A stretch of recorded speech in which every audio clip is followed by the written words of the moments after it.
Orang hipster tak pegang baby, Sorry, Jan, tak apalah, Pak Wadi, sinilah. Cik Mona? Ya.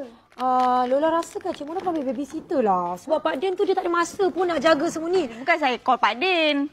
Dia yang call saya. Dia yang beria nak jaga baby ni. Dia kata tak payah bayar tak apa.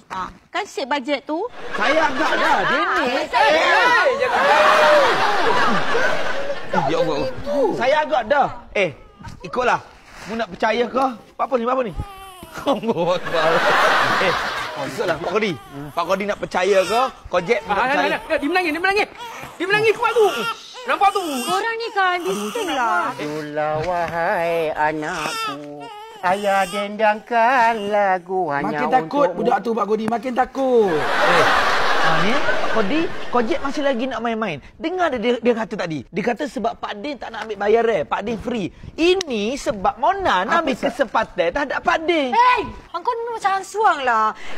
Biarlah Pak Din nak tolong Cik Mona ni nak jaga. Biasalah saya ni orang janda kan. Janda memang macam tu lah. Orang Jangan semua sebut tengok banyak kali janda, saya macam pantang dengan perkataan tu. Memang orang macam tu lah. Ambil kesempatan kat orang janda-janda macam ni kan. Kak, jangan cakap macam tu. Kita ni sebagai manusia. Allah, dia kencing. Ni siapa nak buat ni? Tak apalah. Saya minta diri dululah ya. Sebab kedai nak tutup dah. Nanti tak boleh shopping. Sekejap ya. Pergi shopping. Dia mana nak shopping? Dia tinggal anak sini. Alah,